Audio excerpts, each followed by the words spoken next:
Hello everyone, and welcome to Dream Team. I'm Alice Langlois. And I'm Trent Lenkarski. And we're on episode 26. Whoa! I'm feeling really good about these last few. I feel like we're growing into ourselves a little bit. Yeah, totally. We've been crushing it last couple episodes. And getting a lot of really great submissions too. I feel like I've been hearing from a lot more people recently, and also getting some new regulars, which is always fun. Oh yeah. It kind of makes me feel like we're having like a good impact on people practicing writing their dreams down. Yeah. Like sometimes we'll get an email here and there from someone, and then we'll start getting one like every 2 weeks or so from the same person, and I'm like, aw. That's awesome. Like, you're remembering all your dreams. That's really sweet. Yeah, that rocks. Yeah. I would love to help create a world where lots more people remember lots more dreams. Yeah. Because they're so cool and fun. And have more dreams. Yeah. I think we would all be better off if we had more dreams. Yeah. Speaking of which, Uh-oh. That doesn't sound very confident. Have you been having any dreams? Not really. Aw, man. Yeah, I really haven't had a lot of dreams lately. That's So okay. I'm kind of scraping the barrel for my dream this week. The dream stream has run dry. Yeah. I don't know what's happening. It's all right. I did have one this week, but it was really short, and I'll say it now, I guess. I just had a dream that I went to the fair with one of my friends, and like that's it. That's the dream. Like you don't remember anything that actually happened? Not really. I went on like a ride or two, I think, and then we like got food, and that was it. And I don't even know what rides. Oh no. Yeah. At least it wasn't a bad dream. True. You said you had another one though? Yeah. So that was one that I had that one, I think last night actually. And then I do have a slightly longer one from September of last year. Oh wow. And I don't think I read this one. My note taking was not that good last year, so I don't know if I read this one or not. I don't think I did, but if I did, I'm sorry. So what I wrote was, so I think this was while I was back in Massachusetts visiting my family. I dreamt that I was at my parents' house, which is where I was, and the basement and garage were completely empty. We were preparing for, just for context, that's like the bottom floor of the house. My parents' house is kind of on a hill, so it's like the garage basement is like one floor, and then it's like the first floor is like the living room and everything, and the second floor is all the bedrooms. I know that. Yeah. Hee. I know where Trent lives. I know where you live. Oh, crap, no way. But yeah, so I wrote that, so the whole bottom floor was completely empty. And we were preparing for a big flood. And so I think the first part of the dream was me just kind of looking around the basement and just being like, wow, there's like nothing here because of the flood we're preparing for. And then I think my dad made a joke about running to the convenience store just to grab a lottery ticket. And we're like, no, it's not worth it. But I think he was joking in the dream. Aw. That's good. Yeah. So that was like the first part of it. And then the second part is just a completely unrelated thing. And I said, I dreamt that I was watching the show House, which I used to watch that show all the time when I was a teenager. Is that the doctor? Yeah. He's a doctor. Yeah, it's Hugh Laurie plays House. Yeah. Okay. It's a good show. I used to love it. I watched it all the time. I think I remember that you watched it a lot. Well, I got confused. There's so many doctor shows that I mix up, like the Grey's Anatomy, and my roommate is watching The Good Doctor. Ah, yeah. These are all doctor shows. I am a surgeon. Anyway, you are talking about House. Yeah. And yeah, so I was like watching an episode of it, and Omar Epps' character, I had to look up his name. It was like, I think his character's name is Dr. Foreman. But for some reason, the show was like, it was an episode about him, and he kept like he had like really bad narcolepsy for some reason, and he kept like falling asleep and waking up in random places, and that was the dream. You came up with your own episode of House. That's so cool. I did. Yeah. And I feel like that show and a lot of shows like that are kind of like that, where they're always like, they have like weird patients with medical things, and then there's always like, and the doctor has to like Sherlock out what's wrong with them. Yeah.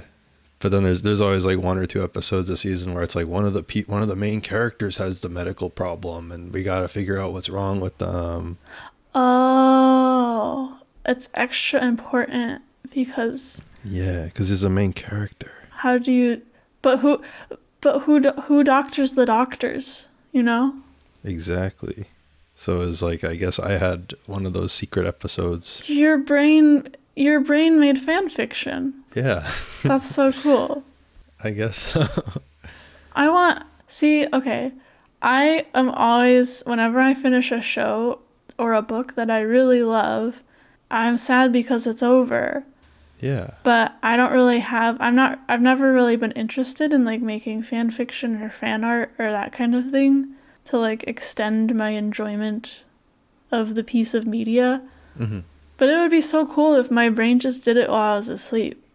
Just like made up a new episode of something for me. That would be so cool. Well, that's what happened to me, kinda. I think that's awesome. But also, if I remember right, there is an episode of House where that does happen to like a patient. So I don't know how unique that fan fiction was. Well, I mean, there's all sorts of ways to do fan fiction where you just do like swap roles and stuff like that. Yeah.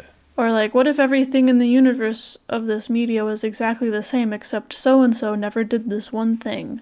True. So it doesn't have to be entirely unique. Yeah, I guess so. I still think it's really cool. Thank you. This special episode of House. The lost media episode of House that never aired, except for in Trent's brain. Yes. Can I tell you my dream? Yes, of course. I'm busting out the dream journal for this one. Oh, nice. It's from the middle school one. This dream journal I've had since 2015, and I've been using it. I mean, there's still blank pages in it, so the last dream I wrote in it was, it looks like 2022. So oh, wow. Around the time that we started recording this podcast, I did start writing a lot of my dreams in my phone, but I do like to use this dream journal still. And I think I might have talked about it on this podcast before, but it has a really interesting format, which I think is useful, where there's some lined areas where you can record what happened in writing, but there's a little like separate area for here, I can show you, Trent, what I'm talking about. Yeah. So on one side you can write the dream, and then there's an area on the other page where you can draw it. I see. And then there's a lined area under that where it says reflect, and you can talk about what you think it means. I never do this. I just keep writing because I don't have enough room typically. And then there are all these check boxes. Cool. Which I think are useful. And the check boxes are whether or not it was a nightmare or if it was like a fantasy or if it was mundane. There are check boxes for emotions that you were feeling, like fear, joy, humiliation, grief, all sorts of things like that. There's check boxes if you've had the dream before. And there's also, funnily enough, there's check boxes under the drawing where you can check off basically how good you think you did. There's one that says, it goes, frame-worthy, an accurate rendering, close enough, or crap. Crap. And then there's a final row of checkboxes under the reflection area that basically go from whether or not you think it was significant or understood it to you thought it meant nothing. I see. So I'm just giving that context because I want to mention some of the boxes I checked off for this dream because I think it's interesting. Cool. I was just going to ask which ones. Yeah. I had this dream in 2018. So I was in college.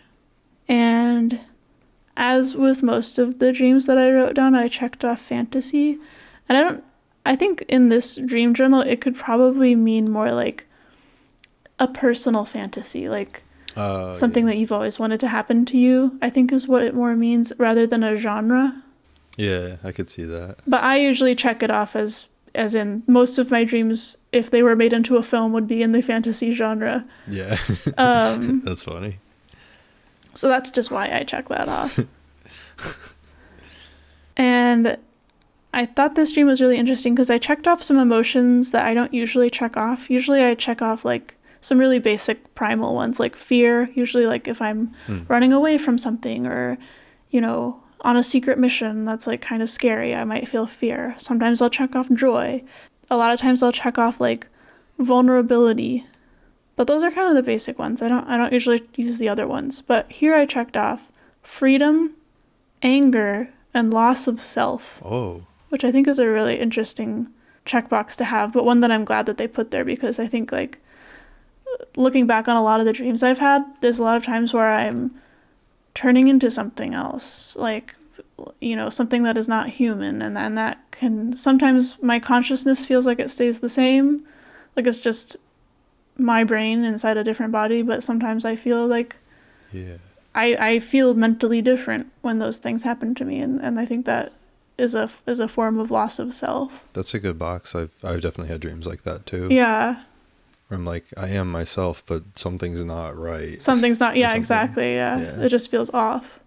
So I will read this dream to you now with that context.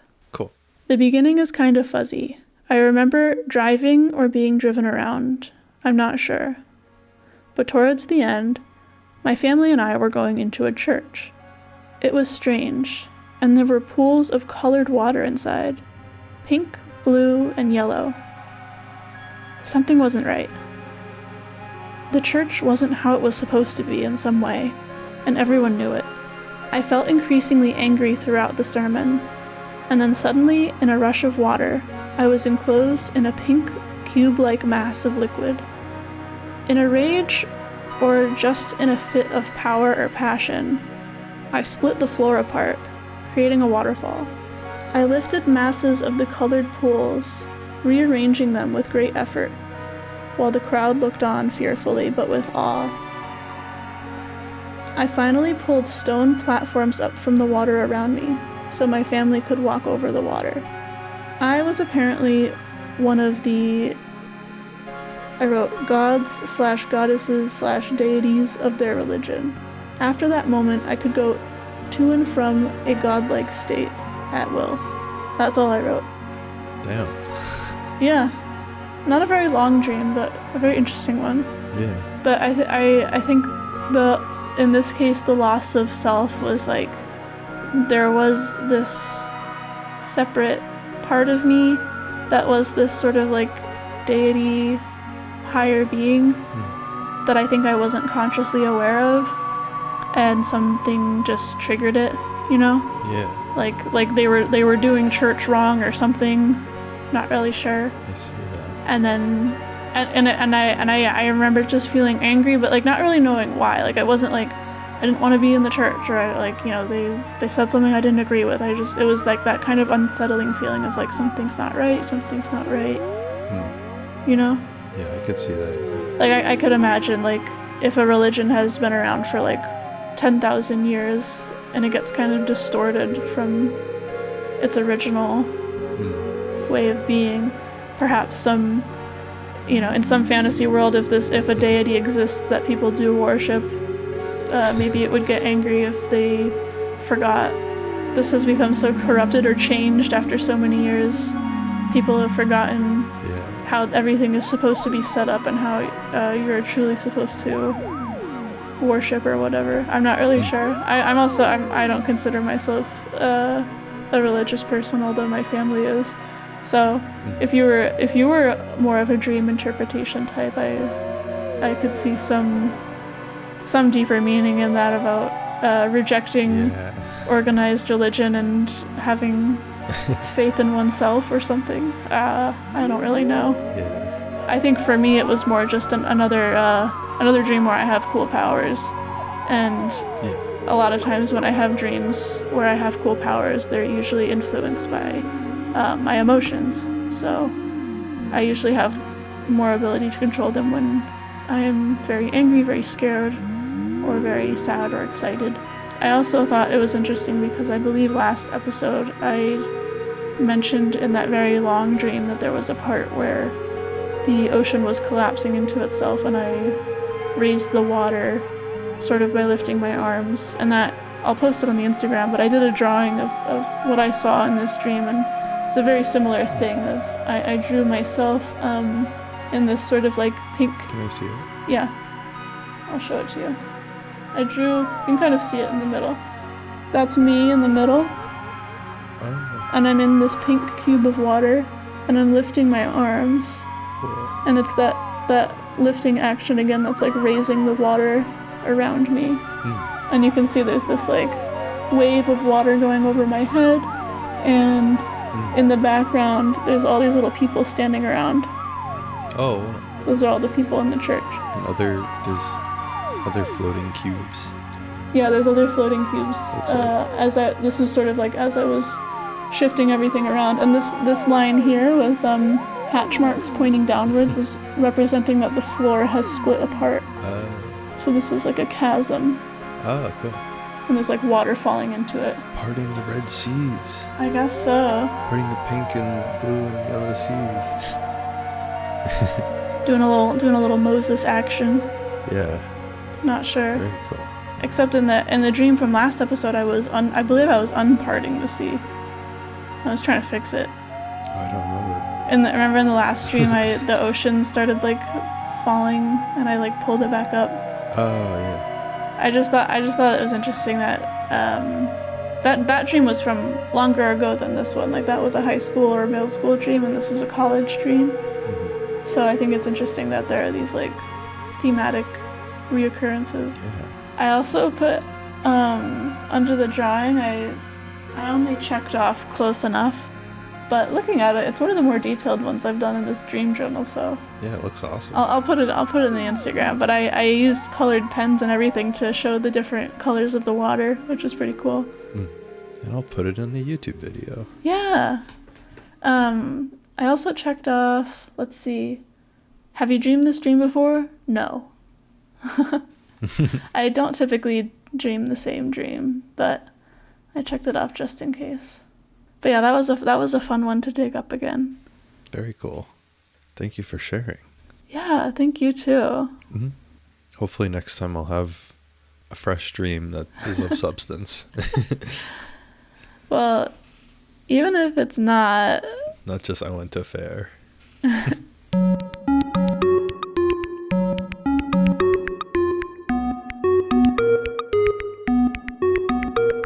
I'm actually really glad that you brought up the fair dream because it helps with the dream fact that I've brought to you today. Oh, it's about fairs and carnivals and having fun? No. Oh. But I did want to mention, before I really dive into the dream fact, the other thing that it reminded me of that I mentioned before we started recording that I didn't want to say. Do you know, there's a SpongeBob episode, and it's one of the early SpongeBob episodes. I don't know if it was in the first season, like that early, but it was a pretty early one. Mm. And in the episode, SpongeBob discovers that he has the power to enter his friends' dreams. Oh, yeah. Yeah, I remember that episode. There's a lot of conflict because he starts entering people's dreams and kind of messing around with their personal fantasies. Like he goes to visit Gary, and Gary's like can talk and is very smart, and he has all his like library. Yes. And he's like content. Oh, hello, SpongeBob, you have entered my dream. Exactly. And SpongeBob just kind of ends up annoying him. And I know there's like Sandy and Mr. Krabs, and they have all their dreams and stuff. But if you recall, when he enters Patrick's dream, Patrick is just sitting on a little kiddie ride, like a little seahorse ride. Yeah. And that's it. And SpongeBob says, but Patrick, this is a dream. You can do whatever you want. And Patrick is content to just sit on the ride, and that's it. And I don't know, it just kind of, you're just like when you just said, oh, we were just at a fair, and that's it. Yeah. I just thought of that, or it's just like, but Patrick, you can do whatever you want. I wanted to go on a ride. Just go on a ride at the fair. Yeah. I wanted to watch an episode of House. I just want to. Well, there might be potentially a biological basis to that. Last episode, I briefly mentioned that I was starting to look into whether or not women need more sleep than men. Oh, yeah. And I wanted to try and make it more of a dream fact. And so I decided to research whether or not women and men dream differently. Whether that has to do with the content of the dreams, whether or not there's a different length of dreams, whether or not they remember their dreams more or less. And I found out some really interesting information. Now, before I read from these articles that I found, I just want to note that even some of the more recent articles I read, like there was one that I read that was from last year, there seems to be a lot of conflating of sex and gender, which is a very real issue in science and academia. It's been forever, and it shouldn't continue to be, but it is.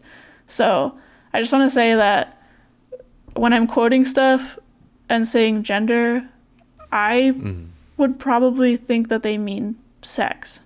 Right. Yeah. I'm thinking in all these studies that they are considering people based on the biological sex that they were born as, not their gender.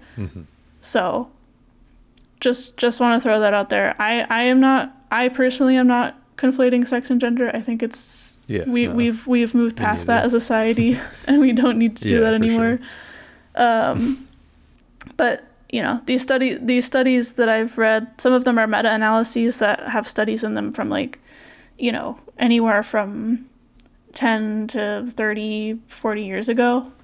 So they use all sorts of outdated terminology and stuff, and I tried my best to kind of summarize in a way that makes sense. But in general, when I'm talking about the difference between women and men in this dream fact, I mean people of the female and male biological sexes, not gender. But it does play into a really important conversation about gender roles in dreams, and we'll get into that. But I found out some really, really fascinating stuff. So the main thing is that women tend to remember their dreams more than men. So I don't know. I mean, it could just be that you and I dream differently stylistically, but as far as I know, I am a cis woman and you are a cis man, so like, could that be part of it? Who knows? Maybe. But this is really interesting. So I read this in a Psychology Today article from last year, and they did a meta-analysis of 175 independent studies. Oh, wow. And in pretty much every single case, it was true across the board that women remember their dreams more than men. I just want to read a quote from the article, if that's okay. Yeah, of course. I thought it did a really good job of summarizing just how, like, true this finding was. The gender difference was found among every age group in the meta-analysis, from children to older adults. It was present whether participants rated their dream frequency, for example, never, rarely, or sometimes, or if they kept sleep diaries in which they wrote down their dreams. It was also found both for good sleepers and for those with sleep disorders such as insomnia. So even in groups of people with insomnia, women remembered more of their dreams than men did, which is like crazy. Even if it was a kid or an adult, even between people who both kept writing their dreams down, it was still typically the women who remembered their dreams more, which is fascinating because it's like why, right? Yeah. And unfortunately, the exact reason is not known. It's it's, you know, dream science has never been the most important thing to research, and it's kind of hard to know with such a subjective thing why we dream the way we dream. But there are some possible explanations. One of which is people who are biologically female tend to be socialized differently. You know, a lot of times girls and young women are encouraged to talk to each other more, express their emotions more. So it could be true that girls are socialized or encouraged to talk about their dreams more. And this is a little bit reinforced by the fact that this difference between women and men and remembering their dreams was the smallest with children under 10 years old. So if you think about it, the younger you are, the less time you've had to be socialized and influenced by the adults in your life. And the older you get, the more reinforced those things become. Yeah. So the difference in remembering dreams might be more extreme in older people. So, I don't know. I could see that as possibly being a reason. They also found that, in general, women reported being more interested in dreams, just in general, than men. And I think that could be pretty closely tied to the whole socialization thing. So if you feel more comfortable talking about yourself and your emotions and your dreams with other people, you might be more interested in those things, your dreams. I could see that. And if you're more interested in dreams, you might remember them more. Yeah. So I think it might be like a kind of complicated social structure thing, which, I mean, so is gender, right? Is like we have all these ideas about what it means to be a woman or a man and to identify that way as your gender. And there are all these things that feed into each other, which can influence, you know, your behaviors, even if they might not be naturally what you incline to do. If it's something that you're taught from a very young age, then, you know, it could influence you for the rest of your life. Yeah. I also found out, and I was like, when I first read this, I was like, there's no way this is true. But I looked it up and it is, which is crazy. And I kind of want to do a deeper dive into like why. But apparently, biologically female people tend to have a higher risk for insomnia and generally tend to report having worse sleep than men do. Waking up more, having worse sleep patterns. Interesting. And like when you're waking up a lot at night, you tend to remember more of your dreams because you're kind of like cutting off your sleep cycle more suddenly. I definitely noticed that, like when I wake up really suddenly, I usually have a dream fresh in my mind, whereas if I have a really nice deep sleep and I'm like slowly waking up in the morning, I am less likely to remember my dream. When you get pulled out of that REM. Yes, yeah. It could be possible that women remember dreams more than men because for whatever reasons, whether it's hormones or stress or just some biological thing that I have yet to understand fully, they sleep worse. So I don't know. I thought that was really interesting. And there was this article from 2014, so 10 years ago, keep that in mind, on HuffPost. And it's kind of summarized. It also featured a meta-analysis that talked about the content of dreams from both men and women and sort of generalizing those things. And you could see, I think you'll see pretty quickly how these two bullet point lists kind of play into like gender roles and like how men and women are generally like portrayed to be in Western society. So it says men tend to dream of strangers, success or failure, physical aggression, cars and roads, violence. They tend to have shorter dreams. They tend to perceive less color. And they dream more of competition. Women tend to dream of family members and relationships, verbal aggression, as opposed to physical, emotional expression, loss of loved ones, They tend to have longer dreams, perceive more color, and dream of conversation. So this is just based on several different studies of men and women reporting the subject matter of their dreams. Yeah. And my final thoughts on this whole thing, and something I thought was kind of interesting about this article in particular, this one from 2014, the sort of like hook of the article and the conclusion was like, oh no, how are we going to dismantle the patriarchy and gender roles if they're even in our dreams? Like, look, women are dreaming about all these domestic and emotional things, and men are dreaming about all these violent and physical things. Yeah, exactly. Girls are like, how are we supposed to break down gender roles if girls even dream about girl stuff and boys dream about boy stuff? It was kind of like the tone of the article, but I'm kind of like considering what we discussed from the Psychology Today article about, people being socialized by the other adults around them from a very young age to like certain things, to talk about certain things, to express themselves in certain ways or not express themselves in certain ways.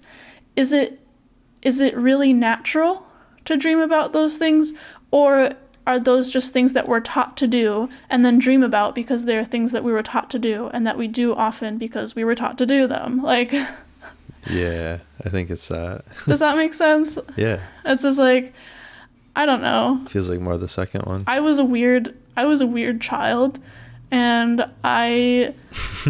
You were? I think I was. And, I was too. I played a lot of pretend and made a lot of art, read a lot of books. I was obsessed with dragons and fantasy creatures and mythology.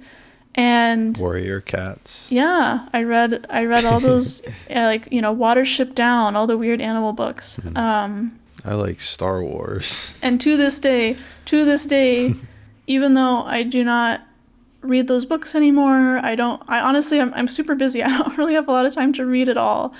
I don't play pretend outside in the yard or any of that.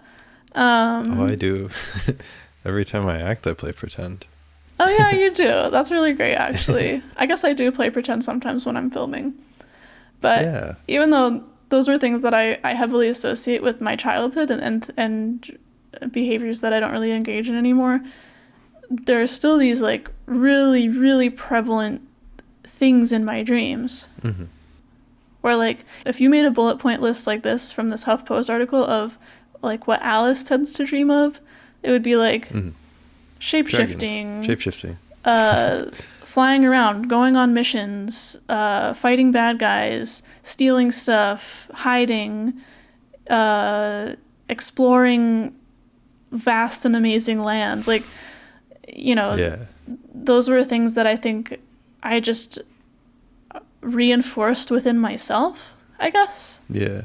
And I don't know. I mean, the only thing between these two lists that I could see as potentially being universal is the whole like shorter dreams, longer dreams thing, because like, I don't know, historically throughout the podcast, I tend to have longer dreams than you do, but yes, I feel like I do feel like we've gotten dreams from listeners that I've either said in their email or that I've assumed just based on their names are probably men that do have very long dreams.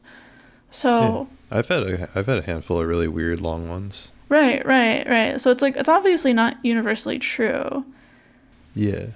But keep in mind these are meta-analyses. These are like making really broad generalizations based on lots and lots of data.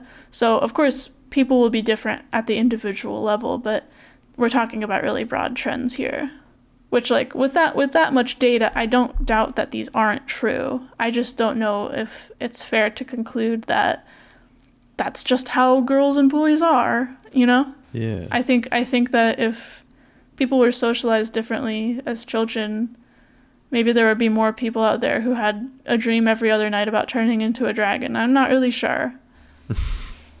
I don't know. But yeah, I thought that was really interesting. Yeah. It seems, despite all of the aspects of it that are up in the air, it does seem to be fairly agreed upon that women remember their dreams more than men. And I think that's really interesting. I wonder, though, like, with the whole if socialization is, like, the main reason, you know, say, like, the whole, like, getting worse sleep is not a part of it. I wonder if we could just even that out by encouraging men to write their dreams down more. They should.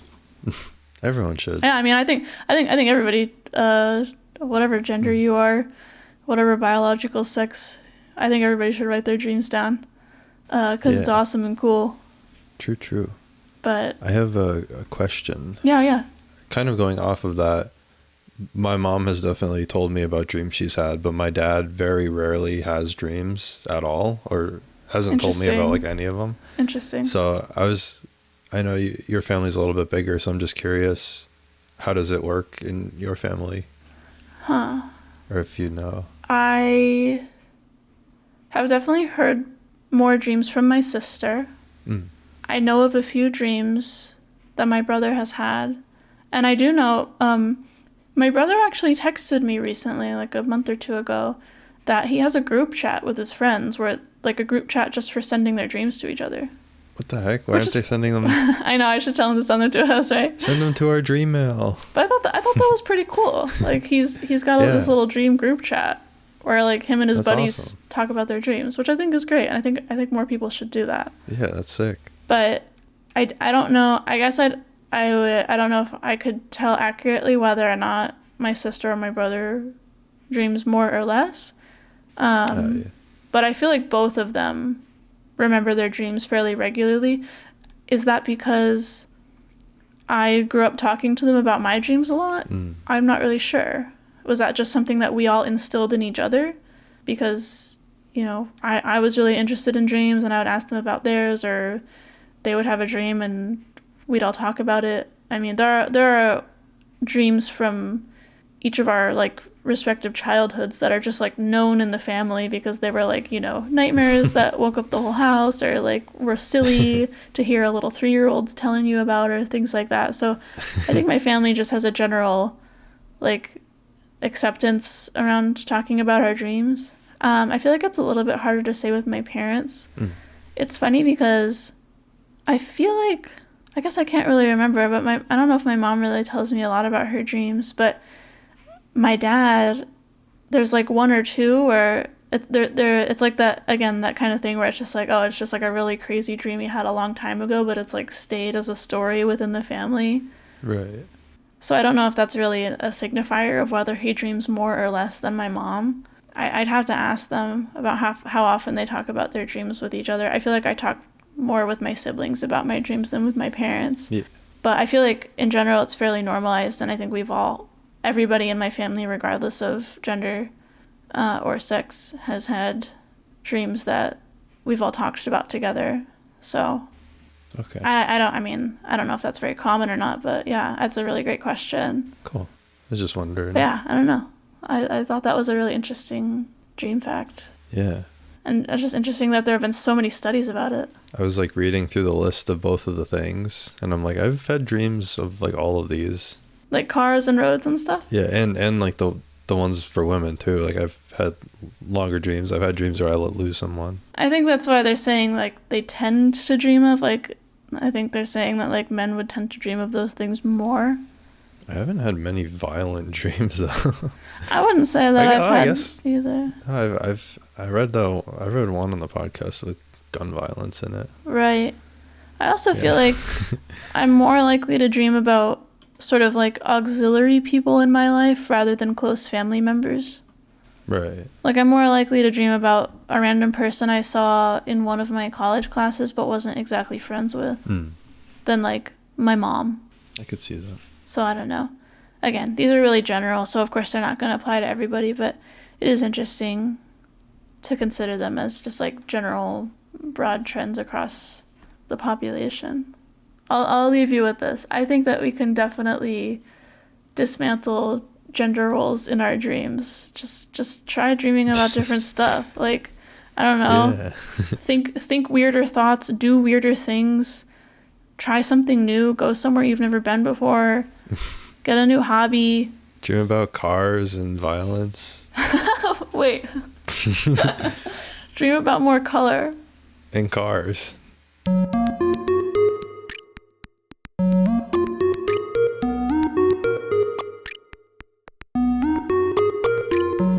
I have collected for you today some dreams that both prove and disprove.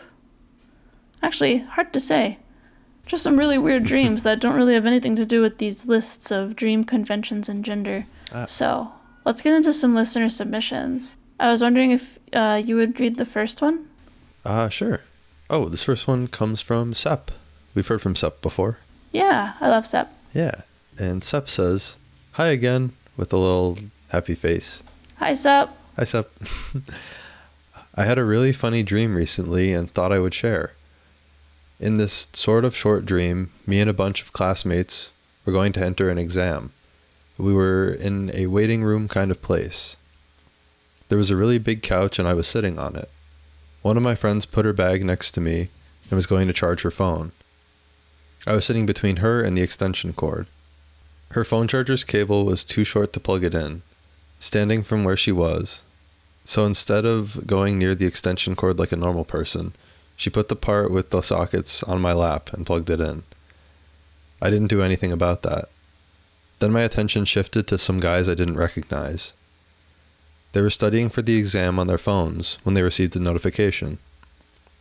One of them opened it, and it turns out my mom posted a question on the group chat with lots of complicated terms, and she wrote a huge paragraph under it, describing what she thinks should be the right answer and why, and asking several questions. It even had her profile picture and everything, and that's all I remember. Sep. Thank you, Sep. Interesting. Thank you, Sep. I thought that was really good. Just seeing a huge text from your mom. What's she doing in the group chat? Why is your mom in the study group chat? She's got something to say. She knows what the right answer is. That's funny. I also feel like that's like a detail that I'm hardly ever able to focus on in a dream, like text on a screen. And like the fact that Sep remembered seeing her profile picture and stuff is really interesting to me. Funnily enough, both of these dreams, I didn't do this on purpose, I swear, but both of the dreams in our submission section today mention reading text on a phone. Oh.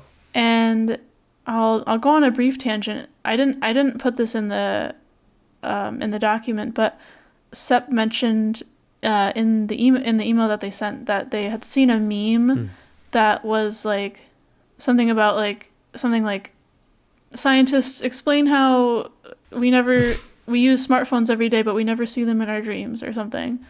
And Sep was like, I see them in my dreams all the time. And I was thinking about it and I was like, I don't see my phone often in my dream, but it's not like I've never dreamed about using a phone. Like, maybe it is a little bit strange that like I go on my phone every day and I don't really dream about it that much, but I have dreamed about using my phone. I don't know about you. Yeah, I don't know. I really don't know if I've seen my phone in my dream. It could be future dream fact material. I feel like it's related to the whole like, are people dreaming in black and white because of black and white TV, you know? How come they're not dreaming in color if everything's in color, you know? Yeah. Why aren't people dreaming about their phones? Well, that's the thing. I think they are. Because Sep did, and the dream I'm about to read also involves the phone. Oh. I've got a dream from Matt, who we've also heard from before. And I want to preface this dream. This is a nightmare. Oh. Not a dream. Oh. So this is a little bit spooky. And towards the end of the dream, there's a part where Matt is lying in a bed and there is some physical violence that could be potentially triggering for some folks. So I just want to put a little trigger warning. And as always, we don't, I at least to our standards, put anything in this show that's overly disturbing or graphic. And I really wanted to include this dream because of a little addendum that Matt added on the end that I thought was really nice and could be some useful advice for anybody out there who is dealing with nightmares. So, this is from Matt. Hey Dream Team! I wanted to share this because I think it is interesting how our dreams can make us face our innermost feelings, especially in nightmares. It might be uncomfortable during the dream, but in retrospect, I think our brain is telling us that it is important for us to confront these thoughts. I feel like this nightmare is directly linked to recent events in my life, which caused a great deal of anxiety to resurface due to past trauma that occurred to me when I was younger. In the dream, I think that I was being subjected to a representation of the fears that haunt me. The dream begins with me in a computer chair, sitting in the basement of the house I grew up in. I was in my dad's small workshop that he had down there. I can't remember what I was doing exactly or why I was there. I think in the dream I was a kid again. A lady showed up at the door with my parents. It was the little old psychic lady from the movie Poltergeist. Have you seen Poltergeist? Because I haven't. Yeah. Is there a little old lady? Yeah, I think so. Sounds familiar. All right. It's been a while since I've seen it, but yeah. Apparently it's her. In the dream, I immediately knew that she was there because I was being haunted. She took my phone and began typing on it. I asked what she was doing, and she said she was trying to contact the spirit. I saw she had written a text message on the phone saying, "Are you there?" The next thing I remember was me being spun around in circles in my chair. The lady was saying something that I couldn't understand. I could feel myself getting dizzy and losing control of my mind. I felt like I was beginning to lose consciousness within the dream. The last thing I remember doing before passing out was yelling out profanities and screaming, "I want you all to go away!" All right, this is the slightly disturbing part I mentioned. The next thing I knew, I was waking up in a small bed. I was still in the basement, but in a tiny room all by myself. I had a single white sheet over my body. I quickly realized that I must have been possessed by some kind of spirit. I wished that it would just go away. Then I could feel ghostly hands grabbing at my body from outside the sheet. I pulled the sheet over my head as there became more hands grabbing at me from every direction. I screamed out for help, but no one came, and I felt like no one could even hear me. Suddenly, I was jolted awake by the sound of me actually yelling in my sleep. My heart was racing, and I was extremely unsettled. I would like everyone to know that I actually ended up feeling a lot better after waking up and writing the dream down in my journal. I was able to better process my thoughts after reflecting on what my mind had me dream about. Nightmares always seem to be forced upon us. I don't think I have ever heard of anyone lucid dreaming a nightmare. Dream on, Matt.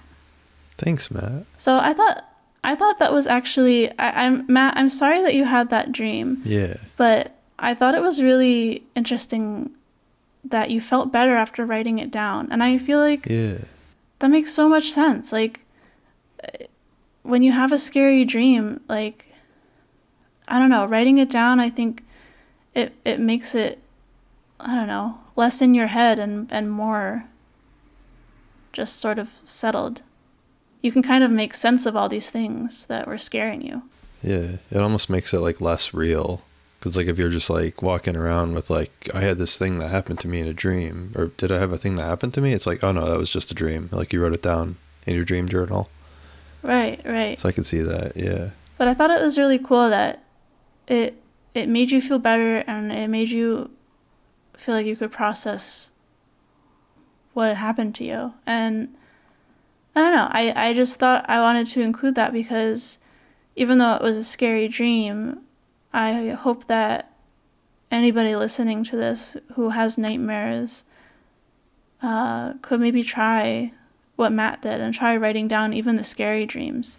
Even if you don't want to send them in, even if you don't want to remember them, sometimes writing stuff down like that's hard, is really helpful. And I mean, that's true of all journaling, I think. Yeah. Helps you process stuff and think about it. Absolutely. Yeah.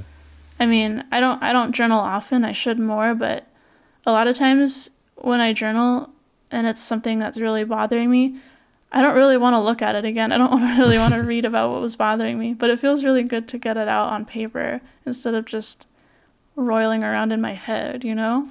Yeah. So, I don't know. I thought it was a really interesting dream. Definitely very spooky and scary, but I love that you had a way to feel better after you had it. So, yeah. I wanted to spread your advice and share your technique of dealing with nightmares with the rest of our listeners. So, heck yeah. Thank you, Matt. Thank you so much, Matt. And thank you, Sep. And thank you, everybody who has sent us dream submissions. Yes. Thank you all. If you have a dream submission, where should people send them? They should send them to dreamteampodcastsubmissions@gmail.com. Absolutely. Or you could send them on a DM to our Instagram, which is @dreamteamwithalice and Trent. I will be uploading my very colorful sketch of my weird church dream on there, and some other images I can scrounge up about this week's episode. I definitely got to put a picture of Patrick riding that little seahorse ride from SpongeBob. Yeah. Gotta put that in there.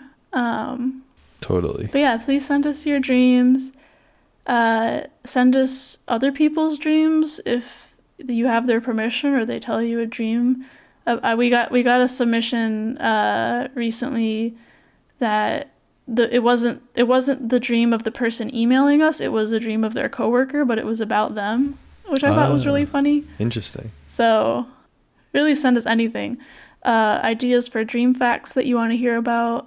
Comments if you just want to say hi. Leave us a review on Spotify or Apple Podcasts, or a comment on YouTube. I love seeing all your guys' comments every time we put up an episode. Me too. Yeah. Yeah. And thank you all. Whether or not you have a good dream or a bad dream, try writing it down. Yeah. It might be fun to remember it, or it might be nice to help you process it. Absolutely. I think I'm gonna go get ready to have some dreams. I got really sleepy. Well, maybe that's a good thing. It seems like you've got some work to do, mister. You haven't been dreaming enough. I'm so sleepy. Time for work. You haven't been meeting your dream quota. I know.